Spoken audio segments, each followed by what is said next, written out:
Voel dit vir jou of jy alleen deur jou storms gaan? Luister gou 'n bietjie hierna, miskien beteken dit vir jou iets.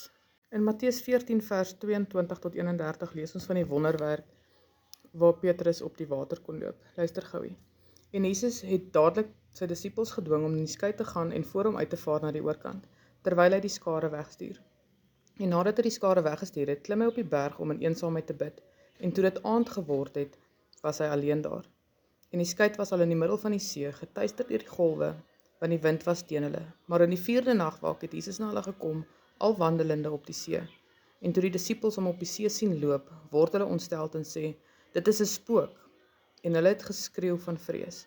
Maar dadelik het Jesus met hulle gespreek en gesê, hou goeie moed, dit is ek, moenie vrees nie. En Petrus antwoord hom en sê, Here, as dit U is, beveel my om op die water na U te kom. En hy sê, kom. Petrus klim toe van die skei af en loop op die water na Jesus toe. Maar toe hy die sterk wind sien, het hy bang geword en hy het begin sink. Toe roep hy uit en sê, Here, red my. En Jesus het dadelik sy hand uitgesteek en hom gegryp en vir hom gesê, klein gelowige, waarom het jy getwyfel? Maar wat ons nie daar lees nie, kan ons lees in Markus vers 6 vers 45 tot 48. Luister gou. En dadelik het hy sy disippels gedwing om in die skei te gaan en vooruit te vaar na die oorkant, na Betsaida, onderwyl hy die skare sou wegstuur. En nadat hy van hulle afskeid geneem het, het hy na die berg gegaan om te bid.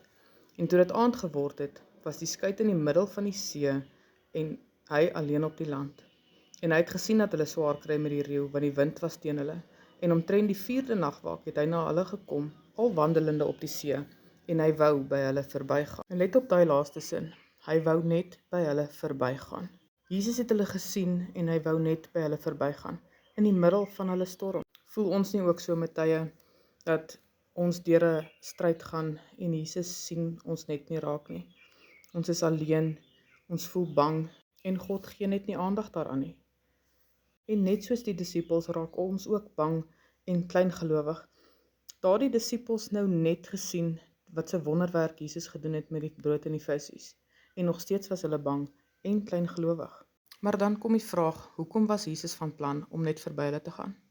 Hy het tog gesien dat hulle bang en angstig was in die middel van hulle storm. Die plan het nie verander as gevolg van die storm nie. Jesus sou tog nie vir hulle gesê het om vooruit te gaan en om hom aan die ander kant te ontmoet, as hy geweet het dat hy hulle nie daar sou sien nie. Maar tog, toe hulle uitroep van benoudheid, het hy in die skei by hulle geklim en die storm het bedaar. Wanneer ons deur moeilike tye gaan en ons roep uit na die Vader, sal hy ons nie in die steek laat nie. Hy sal vir ons antwoord en hy sal vir ons 'n lifeline gee om vas te hou, om hoop te hê en om nie moed op te gee nie. Solank as wat ons weet na wie toe om te draai in ons uur van nood, sal ons enige storm kan deurstaan. Dit laat dink my weer aan wat moet ons doen terwyl ons deur ons storm gaan. Ons moet worship. Ons moet God se naam prys in alle omstandighede.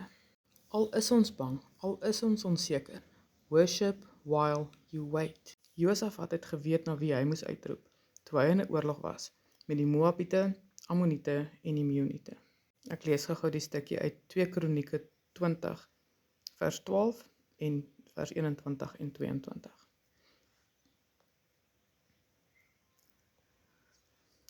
Vers 12 sê, Onse God, sal U nie teen hulle strafgerig oefen nie, want in ons is geen krag teenoor hierdie groot menigte wat teen ons gekom het nie, en ons weet nie wat ons moet doen nie, maar ons oë is op U.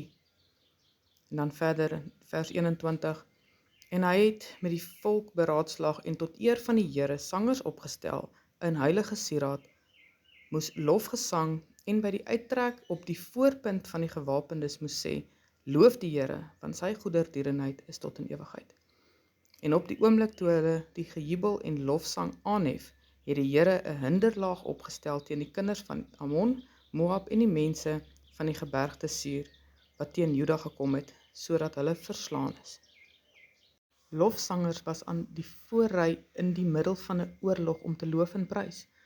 Hoe sterk moes hulle geloof nie gewees? Mag ons geloof so sterk raak, dat ons God sal loof en prys, maak nie saak wat die wêreld ons kant toe gooi nie. Let op jou fokus in die middel van jou storm en maak seker jou oë is gerig op Jesus. En as jy nie weet wat om te doen in jou omstandighede nie, prys sy naam. Mag God julle seën in hierdie dag. Lekker dag.